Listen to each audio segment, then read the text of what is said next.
Special case है। Average pressure का formula 1/3 रो velocity square है। मॉडिफिकेशन ऑफ प्रेशर में काम करो, 2 से मल्टीप्लाई 2 से डिवाइड करो, और मैं बिल्कुल भी नहीं कहूँगा तुम इसे याद करो, बस एक बार देख लो क्या किया है।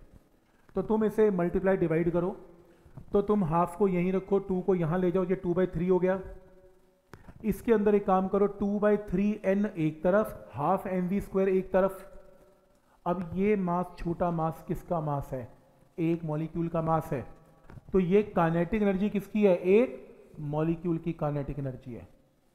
तो मेरे पास क्या आया? Average pressure 2/3 into number of molecules per unit volume into average kinetic energy of a gas molecule. तो कल को ऑब्जेक्टिव आ जाता है और तुम्हें मान लो ये करेक्ट ऑप्शन मार्क करना है, तुम कर ही नहीं पाओगे, तुम कहोगे डेरिवेशन करनी पड़ेगी, बिल्कुल भी नहीं करनी। आप ऐसा कर सकते हो, अगर ये ऑब्जेक्टिव की फॉर्म में गिवन है, इसको हाफ mv² कर लो, सिंप्लीफाई करके अपना भी आंसर आ जाएगा उल्टा। तो हिट एंड ट्रायल से अपना आंसर निकाल सकते हो। तो कहने का मतलब आपको ये पता होना चाहिए ये रिलेशन कहाँ से आया। दूसरा, याद कुछ नहीं करना, बस ये कैसे बनते हैं थोड़ा आइडिया कि एवरेज प्रेशर से, मतलब एवरेज प्रेशर की कितनी इंपॉर्टेंस है। एवरेज प्रेशर की सबसे बड़ी इंपॉर्टेंस है कि आपको काइनेटिक एनर्जी की वैल्यू दे रहा है इन टर्म्स ऑफ प्रेशर। और आपको कैसे प्रेशर का क्या करना है? प्रेशर तो केमिस्ट्री में बहुत पढ़े जाते हैं। एसटीपी पे प्रेशर, आप एक गैस को कंप्रेस कर रहे हो तो भी तुम्हें प्रेशर गिवन होता है। तो प्रेशर अगर पता हो, तो एवरेज प्रेशर पता हो, तो वहां से एक मॉलिक्यूल की काइनेटिक एनर्जी भी निकल सकती है।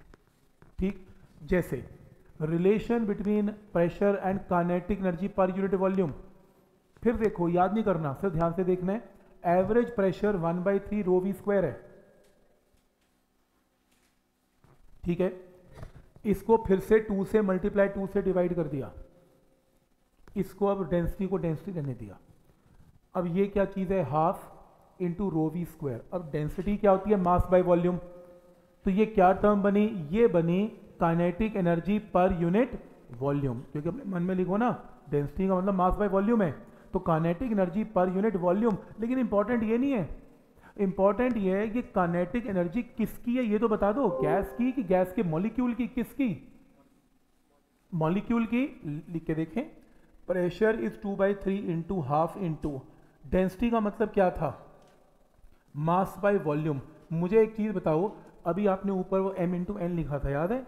आपने लिखा था m इंटू एन का मतलब मास ऑफ वन मॉलिक्यूल, ये लिखा था, into number of molecules per unit volume, ऐसे लिखा था ना आपने? यही था। और आपको याद होगा mass of one molecule into number of molecule total mass था, तभी तो इसकी टर्म क्या आई थी? डेंसिटी। तो डेंसिटी में मास किसका यूज हो रहा है? एक मॉलिक्यूल का ना, पूरी गैस का मास यूज हो रहा है। ध्यान देखो ना, इसका m इंटू एन डेंसिटी थी ना, तो हमने क्या किया था? Mass of one molecule into number of molecule थे, तो total mass by total volume he density थी। तो जब मैं यहां पे अपने मन में लिखूंगा 2/3 इंटू हाफ, डेंसिटी का मतलब क्या है? मास ऑफ ऑल मॉलिक्यूल लिख दूं, है ना? एक मॉलिक्यूल थोड़ी ना, सारे molecules divided by volume into velocity square, ऐसे। तो इसका मतलब ये आपके पास जो टर्म आएगी हाफ इंटू mv² का मतलब एवरेज काइनेटिक एनर्जी पूरी गैस की है, सारे मॉलिक्यूल्स की काइनेटिक एनर्जी है, एक मॉलिक्यूल की नहीं है। और वैसे भी अगर एक मॉलिक्यूल की होती, मेंशन होता kinetic energy of a gas molecule. तो अगर नहीं मेंशन, ये गैस के मॉलिक्यूल्स की, सारे मॉलिक्यूल की काइनेटिक एनर्जी है पर यूनिट वॉल्यूम। क्या ये पॉइंट समझ में आ रहा है? और वैसे भी एक मॉलिक्यूल का वॉल्यूम भी कहां से निकाल लोगे? एक मॉलिक्यूल की हो भी नहीं सकती, पर यूनिट वॉल्यूम है। पॉइंट समझ में आ रहा है कि क्या लॉजिक है इसका? तो ये सेकंड इसकी मॉडिफिकेशन है। तीसरी देखो, अब मैं केमिस्ट्री यूज करके पर मोल में काम करूंगा। अब ध्यान से देखना, ये इंपॉर्टेंट है। अगर आप केमिस्ट्री की क्वेश्चन समझते हैं PV इक्वल टू nRT और 1 मोल के लिए PV equal to RT, average pressure की ये वैल्यू है। अब क्योंकि मैंने 1 मोल बोल दिया, फिक्स कर दिया, 1 मोल में कितना मास होगा? Capital M, molecular mass. अब यहां पर कैपिटल M बोल दो गैस का मास है, या बोल दो मॉलिक्यूलर मास है, क्योंकि 1 मोल की कैलकुलेशन है तो गैस का मास मॉलिक्यूलर मास के इक्वल ही हो जाएगा। तो capital M by total volume कर दिया इंटू वेलोसिटी स्क्वायर। यहाँ से वॉल्यूम लेफ्ट की तरफ ले गया, 2 से मल्टीप्लाई 2 से डिवाइड करके ये 2/3 into half M V square कर दिया। यहाँ से 2/3 लेफ्ट पे ले गया, 3/2 RT is equal to half M V square. अब इंपॉर्टेंट ये है, ये मास किसका है? 1 मोल गैस का है, 1 मोल।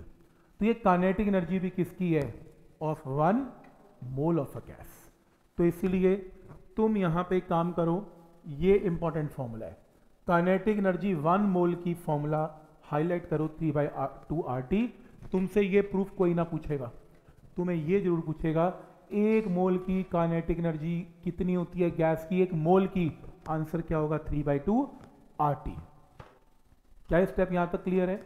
और शायद ये आपने केमिस्ट्री के अंदर भी शायद चीज़ें सुन रखी हो, क्या हुआ है केमिस्ट्री में, फिर तो और भी अच्छा है, ओवरलैपिंग है।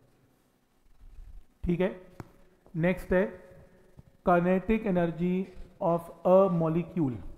अब तुमने ऊपर क्या रिजल्ट किया? 3/2 RT किसके इक्वल है? Half M V square, where M is mass of 1 mole, molecular mass है। एक काम करें, इसमें हाफ एम वी स्क्वायर एक तरफ, बाकी टर्म्स एक तरफ। कैपिटल एम का मतलब क्या है? Total mass of a gas है, या 1 मोल का मास है। 1 मोल का मास क्या है? मॉलिक्यूलर मास है। तो मॉलिक्यूलर मास में क्या है? एम एक मॉलिक्यूल का मास है, छोटा एम है, एक मॉलिक्यूल का मास है। और 1 मोल में कितने मॉलिक्यूल्स होते हैं? Avogadro's number. तो एक मॉलिक्यूल के मास को एवोगैड्रोस नंबर से मल्टीप्लाई करके क्या आ गया? टोटल मास आ गया। तो टोटल मास आ गया, कैपिटल एम आ गया। तो एक काम करो, हाफ छोटा एम वी स्क्वायर एक तरफ, एन को यहां ले जाओ, R/N को क्या लिख सकते हैं? Boltzmann constant. अब ये छोटे एम की एनर्जी है, यानी कि एक मॉलिक्यूल की एनर्जी है। एक मॉलिक्यूल की काइनेटिक एनर्जी कितनी होती है? 3/2 kT। इंपॉर्टेंट फॉर्मूला है, यूज होगा। एक मॉलिक्यूल की काइनेटिक एनर्जी इसके इक्वल है। तो न्यूमेरिकल 2 टाइप से आएगा, वो पूछेगा 1 मोल की काइनेटिक एनर्जी कितनी है गैस की? 3/2 RT। और मॉलिक्यूल के केस में क्या होगा? 3/2 kT। ये 2 फॉर्मूला इंपॉर्टेंट फॉर्मूलाज है। ठीक है यहां तक? तो ये 2 फॉर्मूलाज इंपॉर्टेंट फॉर्मूलाज हैं। अब इसको आगे डिस्कस करते हैं।